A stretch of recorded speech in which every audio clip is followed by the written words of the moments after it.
So cancer journey ಅಂತ ಬಂದಾಗ usually ಆ ಆ್ಯಕ್ಟಿವ್ ಟ್ರೀಟ್ಮೆಂಟ್ ಏನಿರುತ್ತೆ, ಯೂಶಲಿ ಸರ್ಜರಿ ಅಥವಾ chemotherapy, radiation, these are the primary focus. So ಇದು ಬಂದಾಗ ಅವಾಗ all the concentration will be on the disease and how we can cure the disease. Right. But once you are titled as you're free from cancer, but when you have to go back to your life, there are so many side effects what the body, mind and soul has undergone. But that emotional trauma what I went through, so adi ella reason galinda I made my mind that I have to do something to give that holistic healing towards this cancer care. People will be going through a lot of pain and anxiety, depression, just to engage them and bring that smile on their face. Content ಇಷ್ಟ ಆದ್ರೆ like, share and subscribe ಮಾಡಿ. ಶಿಲ್ಪಾ ದಾನಿ ಅವರು ಮಾತಾಡ್ತಾ ಇದ್ರು art therapy ಕ್ಯಾನ್ಸರ್ನಲ್ಲಿ ಹೇಗೆ help ಆಗುತ್ತೆ ಅಂತ. Being a survivor, ನೀವು ಆರ್ಟ್ ಥೆರಪಿನ ನಿಮ್ಮ ಕೇಸ್ನಲ್ಲಿ ಹೇಗೆ ಯೂಸ್ ಮಾಡಿದ್ರಿ? ಸೊ ನನ್ನ ಕೇಸ್ ಅಂತ ಬಂದಾಗ ಆರ್ಟ್ ಥೆರಪಿ ಅನ್ನೋ ವರ್ಡ್ ಬಗ್ಗೆನೇ ನನಗೆ ನಾಲೆಜ್ ಇರಲಿಲ್ಲ. ಸೊ ಹಾಸ್ಪಿಟ್ಲಲ್ಲಿ ಇದ್ದಿದ್ದು ಏನು ಒಂದು 10-12 ಡೇಸ್ ಸ್ಟೇ ಇತ್ತು. ಆವಾಗ ಮೇಜರ್ ಸರ್ಜರಿ ಆಗಿರೋದ್ರಿಂದ ಕಂಪ್ಲೀಟ್ ಇಮ್ಮೊಬಿಲೈಸೇಷನ್ ಆ್ಯಂಡ್ ಮೌತಲ್ಲಿ ಸರ್ಜರಿ ಆಗಿದೆ. So there is no way to communicate also. So whatever I was going through whatever anxiety, agony, frustration, I am not able to tell anything. So I could not find any other ways than art. So habitually zentangle and mandala artist ಅಂತ ಅನ್ಬೋದು ಈಗ ಹೇಳ್ಕೊತೀನಿ. But ಅವಾಗ ನನಗೆ ಇದು ಮಂಡಲ art, ಆಮೇಲೆ ಇದು ಝೆಂಟ್ಯಾಂಗಲ್ಸು, ಆ ಥರ ಬೈಫರ್ಕೇಷನ್ಸು ಗೊತ್ತಿರಲಿಲ್ಲ. It was just a natural, what I can say, natural talent of me, which I used to do with every time, whenever I used to find time. So ಆ ಒಂದು ಹಾಸ್ಪಿಟಲ್ ಸ್ಟೇನಲ್ಲಿ I started doing this repetitive patterns. ಆಮೇಲೆ ಇದೇ ಥರ ನಮ್ಮ ಡಾಕ್ಟರ್ಸ್ಗಳು ಯಾರ್ಯಾರು ನನ್ನ ಸರ್ಜರಿನಲ್ಲಿ close ಆಗಿ ವರ್ಕ್ ಮಾಡಿದ್ರು ಅವರ ಫಸ್ಟ್ ಇನಿಷಿಯಲ್ ಲೆಟರ್ಗಳನ್ನು ಈ ಝೆಂಟ್ಯಾಂಗಲ್ ಆರ್ಟಿಂದ ಮಾಡಿಬಿಟ್ಟು ಫ್ರೇಮ್ ಹಾಕಿಸಿ ಅವ್ರಿಗೆ ಫಾಲೋ ಅಪ್ ಹೋದಾಗೆಲ್ಲ ಕೊಡೋಕ್ಕೆ ಶುರು ಮಾಡಿದೆ. ಬಟ್ ದಟ್ ರಿಪೀಟೇಟಿವ್ ಆರ್ಟ್ ಏನಿದೆಯಲ್ಲ, patterns and all these things, somewhere that use to make me feel that I'm completely free of the pain. Okay. While drawing. Okay. Though the lines were shivery, cannula irutte, all other extraordinary accessories and jewelries idrunu, shivery lines idrunu, somewhere I used to feel that very intense peace and calmness when I was doing that. So ಯಾಕೆ, how it is possible? ಆಮೇಲೆ ಗಂಟೆಗಟ್ಟಲೆ ಕೂತ್ಕೋತಾ ಇದ್ದೆ. One more thing which help was journaling. ಯಾಕಂದರೆ ಮಾತಾಡೋಕ್ಕೆ ಬರ್ತಾ ಇಲ್ಲ, ನೀವು ಹೆಂಗೆ ಹೇಳ್ತೀರಾ ನಿಮ್ಗೆ ಏನು ಆಗ್ತಾ ಇದೆ ಅಂತ. ಸೊ ಐ ಸ್ಟಾರ್ಟೆಡ್ ರೈಟಿಂಗ್, ಇಡೀ ದಿನದಲ್ಲಿ ನನಗೇನೇನು ಅನಿಸ್ತಾ ಇದೆ, ಏನು ಆಗ್ತಾ ಇದೆ ಅನ್ನೋದನ್ನು ಜರ್ನಲ್ ಮಾಡ್ತಾ ಬಂದೆ. ಸೊ ಒಂದು 2-3 ಬುಕ್ ತುಂಬಿಸಿಟ್ಬಿಟ್ಟಿದ್ದೀನಿ ಮನೆಯಲ್ಲಿ ಅವಾಗ. I still have it. So ಮನೆಯಲ್ಲಿ ಇಟ್ಟಿದ್ದೀನಿ ಅದನ್ನು. I preserved it. ಯಾಕೆಂದರೆ ಅವಾಗಿಂದ ಏನು ಇಂಟೆನ್ಸ್ ಇಮೋಷನ್ ಇತ್ತು ಅದು ಮತ್ತೆ ರಿಪೀಟ್ ಮಾಡೋಕ್ಕಾಗಲ್ಲ. ಸೊ ಹಾಗೆ ಮಾಡ್ತಾ ಮಾಡ್ತಾ I found that as I can come out of it. ಆ ಒಂದು ಸ್ಟೇಜ್ಗೆ ಬರೋದೇನೆ ಕ್ಯಾನ್ಸರಿಂದ ಕ್ಯಾನ್ ಸರ್ವೈವ್ ಅಂತ ಏನು ಹೇಳ್ತೀವಿ, ಆ ಒಂದು ಸ್ಟೇಜಿಗೆ ಬರೋದೇನಿದೆಯಲ್ಲ, that willingness to uplift yourself from that hopelessness. So I want to call it as hope in hopelessness. So ಈ ಥರ ಒಂದು ಏನು ಜರ್ನಿ ಇದೆ, it is a completely internal transformation. ಅದು ಆಗಿದ್ದು ಯೋಗ, ಭಗವದ್ಗೀತೆ ಹಾಗೂ ಆರ್ಟ್ ಅಂತಲೇ ಹೇಳ್ಬೋದು.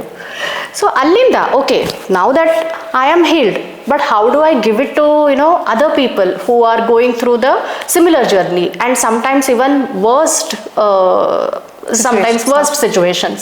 ಹೇಗೆಂದರೆ ನೀವು ಹೇಳಿದಾಗೇ ಫ್ಯಾಮಿಲಿ ಸಪೋರ್ಟ್ ಇರೋದಿಲ್ಲ, ಕೆಲವೊಂದ್ಸತಿ ಫೈನಾನ್ಷಿಯಲ್ ಸಪೋರ್ಟ್ ಇರೋದಿಲ್ಲ, ಕೆಲವೊಂದ್ಸತಿ ಲೇಟ್ ಡಯಾಗ್ನೋಸಿಸ್ ಆಗಿರುತ್ತೆ, 4th stage, because stage matters a lot. Right. ಎಷ್ಟು ಅರ್ಲಿ ಡಯಾಗ್ನೋಸಿಸ್ ಆಗುತ್ತೆ ಅಷ್ಟು ಟ್ರೀಟ್ಮೆಂಟಿನ ಒಂದು ಸೈಡ್ ಎಫೆಕ್ಟ್ಸ್ಗಳನ್ನು ಕಡಿಮೆ ಮಾಡ್ಬೋದು. ಸರ್ವೈವಲ್ ರೇಟು ನಿಮಗೆ ಜಾಸ್ತಿ ಇರುತ್ತೆ. ಒನ್ಸ್ ಸ್ಟೇಜ್ 3, ಸ್ಟೇಜ್ 4ಗೆ ಹೋದಾಗ ಆ intensity of the treatment is also more, and survival rate it comes at a question mark. So ಈ ಒಂದು ಸ್ಟೇಜಲ್ಲಿ ಹೇಗೆ ಇದನ್ನು ಬೇರೆಯವ್ರಿಗೆ ತಲುಪಿಸ್ಬೋದು, ವಾಟ್ ಎವರ್ ಹೀಲಿಂಗ್ ಅಂತ ಏನು ಅಂತೀವಿ ನಾವು, holistic healing as a part of integrated cancer care, ಆ ಒಂದು ನಿಟ್ಟಿನಲ್ಲೇ I started training myself. I underwent diploma courses through Asha the Hope and then did the master diploma. Adadmele now I'm doing hybrid doctorate program with South American International University. Here Dr. Asha is our guide, mentor, guide, guru. So more than all these things, she is a motherly figure also for all of us, for all the students here. So ಇದನ್ನು ಹೇಗೆ ಅದನ್ನ ತಲುಪಿಸ್ಬೇಕು ಅಂತ ಈಗ I have taken it to a platform where we keep what I do usually ಅಂತಂದರೆ ಈ ವೇದಾಂತಿಕ್ ಕಾನ್ಸೆಪ್ಟ್ಗಳಂತ ಏನು ಹೇಳ್ತೀವಿ ಅದನ್ನು ಆರ್ಟ್ ಮುಖಾಂತರ ಎಕ್ಸ್ಪೀರಿಯನ್ಸ್ ಮಾಡೋದು ಹೇಗೆ. This is what this is what we have learned from our gurus, and the same thing I try to replicate it in different forms, because art gives you that freedom of expression, and art is the human's highest expression ಅಂತಲೂ ಹೇಳ್ತೀವಿ. So ಈ ಒಂದು ಇದರಲ್ಲಿ for example ಈಗ ಮೊನ್ನೆ ಒಂದು simple art form Warli art ಬಗ್ಗೆ ಎಲ್ಲರೂ ಕೇಳಿರ್ತೀವಿ, right? Okay, so Warli art ಹೇಗೆ ಅಂತಂದರೆ ಬೇಸಿಕಲಿ ಅವರು ಮಾಡ್ತಾ ಇದ್ದದ್ದು tribal art and on their house ವಾಲ್ಸ್ಗಳ ಮೇಲೆ ಮಡ್ ಇದನ್ನು ಮಾಡಿಬಿಟ್ಟು they use to do it with rice. ಇದನ್ನು how can we adapt it to cancer care sector? Okay, yes. So ಏನು ಮಾಡಿದ್ವಿ ಅಂತಂದರೆ Warli art talks about community building, interconnectedness, how you can face a problem as a community. Okay, so ಯಾಕೆ ಇದನ್ನ ಹೇಳ್ತಾ ಇದ್ದೀನಿ ಅಂತಂದರೆ all the human beings at DNA level we are only 0.1% different from each other. ನಿಮ್ಮಲ್ಲಿ ಏನು DNA ಇದೆ, ನನ್ನಲ್ಲಿ ಏನಿದೆ, ಅಥವಾ ಎಲ್ಲರಲ್ಲೂ what ever the population human ಏನು ರೇಸ್ ಅಂತ ಇದೆ ನಮ್ಮರಲ್ಲಿ ಇರೋವಂಥ ಡಿಫ್ರೆನ್ಸ್ ಬಂದ್ಬಿಟ್ಟು ಬರೀ 0.1%. The rest of the 99.9% is all the same. So don't we say that we are all interconnected with each other. So ಈ ಒಂದು ಇಂಟರ್ಕನೆಕ್ಟೆಡ್ನೆಸ್ಸನ್ನೇ ನಾನು Warli art through I made them realise. So ಈ ಒಂದು ಜರ್ನಿನಲ್ಲಿ it is not just about my journey. So whenever a patient is going through this cancer journey, starting from the diagnosis, who all were there as a part of this journey? It could be their family member, their primary doctors, the nurses, auto rickshaw wala who help them to commute between the places, and friends, family, neighbors. ಅವರು ಅದನ್ನೆಲ್ಲ circle of life ಮಾಡಬೇಕು ಅಂತ ಹೇಳಿದ್ದು. So ಅದರಲ್ಲಿ they represented all these people. And ಯಾವುದೇ ಒಂದು ಪ್ರಾಬ್ಲಮ್ನ face ಮಾಡಬೇಕಾದ್ರೆ when you feel that you are alone, ಆ ಲೋನ್ಲಿನೆಸ್ ಏನಿದೆಯಲ್ಲ ಅದೇ ಜಾಸ್ತಿ ಭಯ ತಂದುಕೊಡುತ್ತೆ. But when you feel that and this art is giving you what I can say visual representation, you are not alone, all these people are there with you. So ಆ ಒಂದು empowerment ಏನಿದೆಯಲ್ಲ that we are able to achieve through art. So ಇವಾಗ if I am one of the cancer patient, so ನಾನು art ಥೆರಪಿನ ತಗೋಬೇಕು ಅಂತ ಹೇಳಿದ್ರೆ ನಿಮ್ಮ inclusion criteria ಏನೇನು? ಸೊ ಯೂಶಲಿ ಏನಪ್ಪ ಅಂತಂದರೆ ಲ್ಯಾಂಗ್ವೇಜ್ ಬ್ಯಾರಿಯರ್ ಅಂತ ಏನಿಲ್ಲ. So because I work with Sanjeevani Life Beyond Cancer, where I take sessions in Kannada, Hindi and English. So these are my primary languages. So age anta bandaga usually ಯಾಕೆಂದರೆ ತುಂಬ ಚಿಕ್ಕ ಮಕ್ಕಳಿದ್ರೆ ಅವ್ರಿಗೆ ಅವ್ರ ಜೊತೆ work ಮಾಡುವಂತಹ ಒಂದು ಸ್ಪೇಸ್ ಆ್ಯಂಡ್ ಇಂಟೆನ್ಸಿಟಿ ಬೇರೆ ಲೆವೆಲಲ್ಲಿ ಇರುತ್ತೆ. ಬಟ್ ಅರೌಂಡ್ ಒಂದು 10 ವರ್ಷದ ಮಗು ಅಂತ ಇದ್ದರೆ ಅವ್ರಿಗೆ ಇನ್ಸ್ಟ್ರಕ್ಷನ್ಸ್ ಹೇಳಿದಾಗ ಅವ್ರಿಗೆ ಅರ್ಥ ಆಗೋದು ಸ್ವಲ್ಪ ಕಂಫರ್ಟಬಲ್ ಆಗಿರುತ್ತೆ. Up to 70 years, where I'm working, up to 70 years people are there, irrespective of their gender, irrespective of their diagnosis stage, they are all getting benefited. So I wouldn't say ಈಗ ಒಂದು 30 ಜನ ಸೆಷನಲ್ಲಿ ಇದ್ದಾರೆ ಅಂದರೆ ಎಲ್ಲ 30 ಜನಕ್ಕೂ same ಕನೆಕ್ಟಿವಿಟಿನೇ ಆಗುತ್ತೆ ಅಂತ ಹೇಳೋಕ್ಕಾಗಲ್ಲ. That's why we make sure that I will be choosing different themes every time. So ಇದಕ್ಕೆ lot of research happens. Lot of scriptures ಇರ್ಬೋದು. Sometimes I get inspiration from the Instagram reel. So ನಾನು ಯಾವುದೇ ರೀತಿ block ಮಾಡ್ಕೊಂಡಿಲ್ಲ, ಇದನ್ನು ಮಾತ್ರ ನೋಡಬೇಕು, ಅದನ್ನು ಮಾತ್ರ ನೋಡಬೇಕು. Whatever is relevant, whichever I feel okay it might help them. So I try to combine the concepts. So ಪ್ರಕೃತಿ ಪುರುಷ ಇರಬಹುದು, or grounding exercise, eco art therapy. So ಇದು one more sector which I have got very passionated about this. So ಇದ್ರ ಬಗ್ಗೆನೂ ಮಾತಾಡ್ಬೋದು. ಹೇಳಿ, what is eco art therapy? So eco art therapy ಅಂತಂದರೆ using natural materials in the nature, what ever we find. ಯಾಕೆ ಅಂತಂದರೆ nature is made up of panchabhutas and we are all also made up of panchabhutas. Nature is the magnificent expression and humans are miniature expressions. So ಈ ಒಂದು ಇದರಲ್ಲಿ nature ಎಲಿಮೆಂಟ್ಸನ್ನೇ ತಗೊಂಡು ನಮ್ಮನ್ನು ನಾವು ಹೇಗೆ heal ಮಾಡ್ಕೋಬೋದು, ಈ ಕಾನ್ಸೆಪ್ಟ್ ಮೇಲೇ ಇವಾಗಿನ ನನ್ನ ರಿಸರ್ಚು ಬೇಸ್ ಆಗಿರೋದು. ಸೊ ಏನು ಮಾಡ್ತೀವಿ ಅಂತಂದರೆ it happens in a different forms. Natural elements in a natural setting, that is one way of approaching. Natural elements in a artificial setting like a office or any other this thing, that is one more way of doing it. ಇನ್ನೊಂದು section ಅಲ್ಲಿ ಏನು ಮಾಡ್ತೀವಿ ಅಂದರೆ natural elements ಇಂದ inspire ಆಗಿ ಪೇಂಟಿಂಗ್ಸ್ಗಳನ್ನು ಮಾಡಿಸೋದು. Okay, ಇನ್ನೊಂದು ಇದರಲ್ಲಿ ನ್ಯಾಚುರಲ್ಲಿ ಫ್ಲವರ್ಸ್ ಅದನ್ನೆಲ್ಲ ತೊಗೊಂಡು ಅದರದ್ದು ಇಂಪ್ರಿಂಟ್ಸ್ಗಳನ್ನು ಮಾಡಿ how it makes you feel the texture and all these things. So ಹೀಗೆ 4 ಸೆಟ್ಟಿಂಗ್ಸಲ್ಲಿ ಮಾಡುವಂತಹ ಒಂದು ಪ್ರಯತ್ನ. ಎಸ್ ಶಿಲ್ಪಾ ಮ್ಯಾಮ್, ಈಗ ಯಾರಾದರೂ ಒಬ್ಬ ಕ್ಯಾನ್ಸರ್ ಪೇಷಂಟ್ನ ನೀವು ನಿಮ್ಮ ಥೆರಪಿಗೆ ತೊಗೊಂಡ್ರಿ ಅಂದರೆ you have chosen okay this person fits into my criteria ಅಂತ, ಆ್ಯಂಡ್ ಅವರು ಒಪ್ಕೋಬೇಕು. That is one of the important task. ಯಾಕಂದರೆ ಯಾರನ್ನಾದರೂ ಆರ್ಟ್ ಥೆರಪಿ ಕನ್ವಿನ್ಸ್ ಮಾಡಿ ದಿಸ್ ಹೆಲ್ಪ್ಸ್ ಯು ತಗೊಳ್ಳಿ ಅಂತ ಹೇಳೋದು ಕೂಡ it is not an easy task ಅಂತ ನನಗನ್ಸುತ್ತೆ. ಕನ್ವಿನ್ಸ್ ಮಾಡೋಕ್ಕೆ ಹೋಗಬಾರ್ದು. ಓಕೆ, ಹಾಂ, ಓನ್ಲಿ ದೇ. ಯಾಕೆ ಅಂತಂದರೆ what we can do is psycho educate them.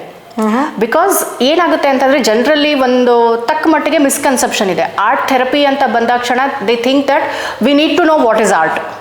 So let me clear that first. ಇದಕ್ಕೆ prerequisite of artistic skills ಇರಬೇಕು ಅಂತ ಇಲ್ಲವೇ ಇಲ್ಲ. ನಂಗೆ ಕಲರ್ ಮಾಡಕ್ಕೆ ಬರಲ್ಲ, how do I make use of it, ಅದೆಲ್ಲ ಕ್ವೆಶ್ಚನ್ಸ್ ಇರುತ್ತೆ. ಹೌದು.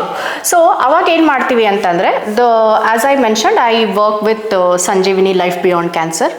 ಅಲ್ಲಿ ನಾವು ವರ್ಕ್ ಮಾಡೋದು ಸೋಷಿಯೋ ಎಕನಾಮಿಕಲಿ ಲೋವರ್ ಬ್ಯಾಕ್ಗ್ರೌಂಡ್ ಇಂದ ಬಂದಿರುವಂತಹ ಜನರು, where when we talk about standard level of education, ಅದು sometimes it is compromise to a greater extent. ಅವರಿಗೆ ಸಹ ನಾವು ಆರ್ಟ್ ಥೆರಪಿಯಿಂದ ಬರುವಂತಹ ಬೆನಿಫಿಟನ್ನ ಕೊಡುವಂತಹ ಪ್ರಯತ್ನ ಮಾಡ್ತಾ ಇದ್ದೀವಿ. Not all people, but we have different programmes ಅಲ್ಲೂ. ಸೊ ಬೇಸಿಕಲಿ ನಾನು ಇವಾಗ ವರ್ಕ್ ಮಾಡ್ತಾ ಇರೋದು ಗ್ರೂಪ್ ಥೆರಪಿ ಸೆಷನ್ಸ್ಗಳಲ್ಲಿ. ಸೊ ಆನ್ಲೈನೇ ಕನೆಕ್ಟ್ ಆಗ್ತೀವಿ. ಸೊ ಆ ಒಂದು ಪ್ಲೇಸ್ ಇಲ್ಲೇ ಬರಬೇಕು, ಅಲ್ಲಿಂದನೇ ಆಗುತ್ತೆ. Though I had this question for myself, how can empathy be transferred through the screen? So ಅದಕ್ಕೋಸ್ಕರನೇ ಒಂದು ರಿಸರ್ಚ್ ಮಾಡಿದೆ. ಸೊ ಅದೇ ನನ್ನ ಫಸ್ಟ್. ನಾವು ಅನ್ಕೋದಿಲ್ಲ ಹ್ಯೂಮನ್ ಟಚ್ ಇರಬೇಕು, ನೀವು ಪಕ್ಕದಲ್ಲಿ ಕೂತ್ಕೋಬೇಕು, ಶುಡ್ ಫೀಲ್ ದ್ಯಾಟ್ ಅಂತ. ಹೌದು. Okay, so how can we transfer this empathy ಅಂತ ಕ್ವಶನ್ ನನಗೆ ಬಂದಾಗ I started some data collection, trying to understand how it works through repetitive sessions. ಅದನ್ನೆಲ್ಲ ಮಾಡ್ತಾ ಅದನ್ನೇ ಒಂದು ರಿಸರ್ಚ್ ಪೇಪರ್ ಆಗಿ ಸಬ್ಮಿಟ್ ಮಾಡಿದ್ದು. ಫಾರ್ ದ್ಯಾಟ್ ನಿಮಗೂ ಗೊತ್ತಿರೋ ಹಾಗೆ ಬೆಸ್ಟ್ ಪೇಪರ್ ಅವಾರ್ಡೂ ಬಂತು. ಆನ್ಲೈನ್ ಸೆಷನ್ಸ್ ಇಂಪ್ಲಿಕೇಶನ್ಸ್ ಅಂತ ಅದರ ಒಂದು ಟೈಟಲ್ಲು. ಸೊ ಇದರಲ್ಲಿ ಏನು ಮಾಡ್ತೀವಿ ಅಂತಂದರೆ ಗ್ರೂಪ್ ಸೆಷನ್ಸ್ ಅಂತ ಮಾಡಿದಾಗ ಇವನ್ ವೆನ್ ದೇ ಸೇ ನಮ್ಮ ಹತ್ರ ಕಲರ್ಸ್ ಇಲ್ಲ, ನಮ್ಮ ಹತ್ರ ಪೇಪರ್ ಇಲ್ಲ, ನಮ್ಮ ಹತ್ರ ಪೆನ್ ಇಲ್ಲ, ನಾನೇನು ಹೇಳ್ತೀನಿ, ನಿಮ್ಮ ಹತ್ರ ಏನಿದೆ ಅದನ್ನು ತೊಗೊಂಡು ಬನ್ನಿ. ಓಕೆ, ಪೇಪರ್ ಇಲ್ಲ ಅಂತಂದರೆ ಓಕೆ, ಸ್ಟ್ಯಾಂಡರ್ಡ್ ಸೆಟ್ಟಿಂಗ್ಸಲ್ಲಿ A4 ಸೈಜ್ ಶೀಟ್ ಇರಬೇಕು, ಕ್ರಯಾನ್ಸ್ ಇರಬೇಕು, ಕಲರ್ ಪೆನ್ಸಿಲ್ಸ್ ಇರಬೇಕು, you need brush, pens and all these are acceptable. But when you don't have, but you cannot divide them of the therapy, or you cannot divide them out of the healing. So ಅವರನ್ನು include ಮಾಡುವಂತಹ ಒಂದು ಪ್ರಯತ್ನದಲ್ಲಿ ಮೊದಲು ಅದಿಲ್ಲ ಇದಿಲ್ಲ, it is all just excuses because they don't want to do. So we started encouraging them. ಏನಿದೆ ಅದನ್ನು ತೊಗೊಂಡು ಬನ್ನಿ, ಮನೇಲಿ ಮಕ್ಳದ್ದು ಯಾವುದೋ ಒಂದು ನೋಟ್ಬುಕ್ ಇರುತ್ತಾ, ಲೈನ್ಡ್ ಇದೆಯಾ, ಪರವಾಗಿಲ್ಲ ತೊಗೊಂಡ್ಬಂದು ಕೂತ್ಕೊಳ್ಳಿ. Get into that process first, because here the end product is not at all material. For us the process is more important. ಆ ಪ್ರಾಸೆಸ್ ಅಲ್ಲಿ ಏನು ಹೀಲಿಂಗ್ ಆಗುತ್ತೆ ಅದು ನಿಮಗೆ ಬೇಕಾಗಿರುವಂತಹ ಒಂದು ಬೆನಿಫಿಟ್. ಸೊ ಅದ್ರ ಮೇಲೆ ಜಾಸ್ತಿ ಫೋಕಸ್ ಮಾಡ್ತಾ ಮಾಡ್ತಾ ಐ ಅಂಡರ್ಸ್ಟುಡ್ ದಟ್ ಓಕೆ, ಆನ್ಲೈನಲ್ಲೂ ಸೆಷನ್ಸ್ಗಳನ್ನು ಇಫೆಕ್ಟಿವ್ ಆಗಿ ಹೇಗೆ ಮಾಡಬಹುದು, irrespective of what background they come from. Instructions ಅರ್ಥ ಆಗ್ತಾ ಇಲ್ಲ ಅಂದರೆ ಈಗ ನೋಡ್ತಾ ಇರ್ತೀವಿ ಸ್ಕ್ರೀನಲ್ಲಿ, ಕೆಲವೊಬ್ರು ಮಾಡ್ತಾ ಇರ್ತಾರೆ, ಕೆಲವೊಬ್ಬರಿಗೆ ಸುಮ್ಮನೆ ಕೂತಿರ್ತಾರೆ. ಸೊ ಅವರನ್ನು ಪರ್ಸ್ನಲ್ ಆಗಿ ಇಂಟ್ರ್ಯಾಕ್ಟ್ ಮಾಡ್ತೀನಿ. Why they are not able to do, understand, because once we understand why they are not able to do, then we will be able to give the solutions. So ಈ ಒಂದು ನಿಟ್ಟಿನಲ್ಲಿ ಕೆಲವೊಂದು ಸತಿ personal interactions ಮಾಡ್ತೀನಿ, ಅವರನ್ನು ಒಂದು introspection ಲೆವೆಲ್ಗೆ ಕರ್ಕೊಂಡು ಹೋಗ್ತೀನಿ. ಹೀಗೆ ಮಾಡ್ತಾ ಮಾಡ್ತಾ ಅವ್ರಿಗೂ ಆ ಒಂದು ಇಂಟರ್ನಲ್ ಡ್ರೈವ್ ಬರ್ತಾ ಹೋಗುತ್ತೆ. ಸೊ ಒಂದೆರಡು ದಿನದ್ದು ಅಥವಾ ಒಂದು ಸೆಷನಲ್ಲೇ ಇದಾಗ್ಬಿಡುತ್ತೆ ಅಂತ ಹೇಳೋಕ್ಕಾಗಲ್ಲ. So usually it takes around 5 to 6 sessions for some people and more than 10 sessions also for some people. How long they want to feel that healing or therapy for them. So time taken anta illi ಒಂದು fixed criteria ಅಂತ ಬರೋದಿಲ್ಲ. It depends on individual to individual. What is their definition of healing, according to that we will be able to provide them therapy. So ಈಗ ಎಷ್ಟು ಪೇಷಂಟ್ಸ್ಗೆ on on average ನೀವು ಈ ಥರ therapy ಕೊಟ್ಟಿರ್ಬೋದು? So ಇವಾಗ ನಾನು ಆ ಥರ ಕೌಂಟ್ ಅಂತ ಇಟ್ಕೊಂಡಿಲ್ಲ, because as my journey only started is a very organic way. So ಮೊದಲು ನಾನು ಹೀಲ್ ಮಾಡ್ಕೊಳ್ಳೋದಕ್ಕೋಸ್ಕರ ಸುಮಾರು ಜನ ಪೇಷಂಟ್ಸ್ನ ಮೀಟ್ ಮಾಡ್ತಿದ್ದೆ, ಅವ್ರ ಜರ್ನಿನ ಅರ್ಥ ಮಾಡ್ಕೊಳ್ಳೋಕೆ ಶುರು ಮಾಡಿದೆ. ಸೊ ಈ ಒಂದು ನಿಟ್ಟಿನಲ್ಲಿ ಒಬ್ಬ ಪೇಷಂಟ್ನ ಮೀಟ್ ಮಾಡಿದಾಗ she had last Har voice box ಹಾಕಿದ್ದಾರೆ. Though she has lost her voice, she has given her new voice to clarinet. Clarinet is an instrument. So she started playing this clarinet after the surgery and all this process. ಹೀಗೆ ಪ್ರತಿಯೊಬ್ಬ cancer ಸರ್ವೈವರನ್ನು ಆ ಒಂದು ಜರ್ನಿನಲ್ಲಿ ಏನು ಅವರು ರೆಸಿಲಿಯನ್ಸನ್ನು ಪಡ್ಕೊಂಡ್ರು, ಅದರಿಂದ ಇನ್ನು ಹೊಸ ವ್ಯಕ್ತಿಯಾಗಿ ಹೊಸ ಸ್ಕಿಲ್ಗಳನ್ನು as a part of their life ಜರ್ನಿನ ತಗೊಂಡು they have flourished like anything. ತುಂಬ ಬ್ಯೂಟಿಫುಲ್ಲಾಗಿ ಒನ್ ಆಫ್ ನಮ್ಮ ಸಪೋರ್ಟ್ ಗ್ರೂಪಲ್ಲಿ during that process they started learning Mohiniyattam ಡಾನ್ಸ್ಗಳನ್ನು ಕಲ್ತಿದ್ದಾರೆ. They became wonderful poets and some of them have whatever they wanted to realize in their corporate sector. All this was made possible. So ಈ ಥರ ಎಲ್ಲ ಆಗೋದ್ರಿಂದ ಆ resilience ಎಲ್ಲಿಂದ ಬರುತ್ತೆ, ಹೇಗೆ ಬರುತ್ತೆ, ಹೌ ಇಟ್ ಇಸ್ ಮೊದಲು ಆ ಸ್ಟೋರಿಗಳೇ ನನಗೆ ಇನ್ಸ್ಪೈರ್ ಮಾಡೋಕ್ಕೆ ಶುರು ಮಾಡಿದ್ದು, ಅಲ್ಲಿಂದ ಶುರು ಆಗಿದ್ದು. ಸೊ ಇದೇ ಥರ something you want to give back to the society also. ಆ ಒಂದು ನಿಟ್ಟಿನಲ್ಲಿ ಈ ಥರ ಗ್ರೂಪ್ ಸೆಷನ್ಸ್ಗಳನ್ನು ಶುರು ಮಾಡಿ I got associated with Sanjeevini and many different hospitals here in Bangalore, whether it is ಕರುಣಾಶ್ರಯಗೆ, ಆಮೇಲೆ ಶಂಕರ ಹಾಸ್ಪಿಟಲ್ಗೂ ಸುಮಾರು ಪ್ರೋಗ್ರಾಮ್ಸ್ ಮಾಡಿದ್ದೀನಿ. ಆಮೇಲೆ HCGನಲ್ಲಿ individual patient therapy, bed side therapy ಅಂತ ಪ್ರೊವೈಡ್ ಮಾಡಿದ್ದೀವಿ. ಅದ್ರ ಜೊತೆ lot of other works. I use to even work in couple of awareness programs-ಗಳನ್ನು ಮಾಡಿದ್ದೀವಿ. Because early diagnosis is the key to minimize the treatment effect ಅನ್ನೋ ಒಂದು ನಿಟ್ಟಿನಲ್ಲಿ. What next ಇದು ಒಂದು ಏನಂತಾರೆ, not just a question but a life time purpose ಅಂತ ಅನ್ಕೋತೀನಿ. ಯಾಕೆಂದರೆ ಇಲ್ಲಿಗೆ ನಿಲ್ಲಿಸಿದ್ರೆ it becomes a very limited approach ಅಂತ ಆಗ್ಬಿಡುತ್ತೆ. So my bigger picture right now, if you ask me how are you going to achieve it, I don't know. even I don't know, to be very honest. But ನನ್ನ ಒಂದು ಉದ್ದೇಶ ಏನು ಅಂತಂದರೆ, ಇಂಡಿಯಾದಲ್ಲಿ art therapy, eco art therapy, so ಇದ್ರ ಬಗ್ಗೆನೂ ನಾವು ಮಾತಾಡಿದ್ವಿ. ಇದನ್ನು as a part of integrated cancer care ಅಂತ ಪ್ರತಿಯೊಂದು ಕ್ಯಾನ್ಸರ್ ಹಾಸ್ಪಿಟ್ಲಲ್ಲಿ ಇದನ್ನು ಅಡಾಪ್ಟ್ ಮಾಡ್ಕೋಬೇಕು. People should accept it, because ಅದರ ಬೆನಿಫಿಟ್ಸು 1, 2, 3 ಅಂತ ಎಣಿಕೆ ಮಾಡೋಕ್ಕೆ ಸಾಧ್ಯ ಇಲ್ಲ. ಎವ್ರಿ ಇಂಡಿವಿಜುವಲ್ಗೆ ಅವರ ಒಂದು ಸಬ್ಜೆಕ್ಟಿವ್ ಇದರಲ್ಲಿ ಅವರ ಒಂದು ಏನಂತಾರೆ ಅಂಡರ್ಸ್ಟ್ಯಾಂಡಿಂಗ್ ಲೆವೆಲಲ್ಲಿ it is a very tailor made therapy ಅಂತಾನೆ ಹೇಳ್ಬೋದು. So not every size fit to one person ಅಂತ ಹೇಳ್ತಾರಲ್ಲ ಹಾಗೆ. ಸೊ ಆ ಒಂದು ನಿಟ್ಟಿನಲ್ಲಿ ಈ ಒಂದು ಕೆಲಸದಲ್ಲಿ ಸಣ್ಣ ಸಣ್ಣ ಸ್ಟೆಪ್ಸ್ಗಳನ್ನು ಸಣ್ಣ ಪ್ರಯತ್ನಗಳನ್ನು ಮಾಡ್ತಾ ಇದ್ದೀನಿ. ನೋಡಬೇಕು where it goes and how big we can take it forward. So this was a beautiful session with Shilpa Dani ಅವರು. ಸೊ ಬಹುಶಃ ನೆಕ್ಸ್ಟ್ ಟೈಮ್ ಮೀಟ್ ಮಾಡಿದಾಗ she will be doctor Shilpa Dani and with more experiences ಅಂತ ಅನ್ಸುತ್ತೆ. ಶಿಲ್ಪಾ ಮ್ಯಾಮ್, ಬಹುಶಃ ನಾನು ಇಷ್ಟೊಂದು intense ಆಗಿ ಇದೊಂದು ಇಂಟರ್ವ್ಯೂ ಇರುತ್ತೆ ಅಂತ ಎಕ್ಸ್ಪೆಕ್ಟ್ ಮಾಡಿರಲ್ಲ. This was an eye opener for me also. So thank you so much for adding value to ಇನ್ಫೋಟ್ ನೋಡಿ. Thank you. ಸೊ ಒಂದು ಲಾಸ್ಟ್ ಇದನ್ನು ಮುಗಿಸೋದಕ್ಕಿಂತ ಮುಂಚೆ ಒಂದು ಲೈನ್ ಹೇಳಬೇಕು ಅಂದರೆ, cancer journey sometimes you might feel broken. So art will act like that golden glue which will help us to stick all your broken parts together. So I can call it as healing aesthetically. Sure. So let's heal together. Thank you. ಇದಾಗಿತ್ತು ಇವತ್ತಿನ ಇನ್ಫೋಟ್ ನೋಡಿ. ಇವತ್ತಿನ ಕಾರ್ಯಕ್ರಮ ನಿಮ್ಗೆ ಯಾವುದೇ ರೀತಿಯಲ್ಲಿ ಮಾಹಿತಿ ಕೊಟ್ಟಿದ್ರೆ, ಯಾವುದೇ ರೀತಿಯಲ್ಲಿ ಸಹಾಯ ಮಾಡಿದ್ರೆ ಅಲ್ಲಿಗೆ ನಮ್ಮ ಕೆಲಸ ಮುಗ್ದ ಹಾಗೆ.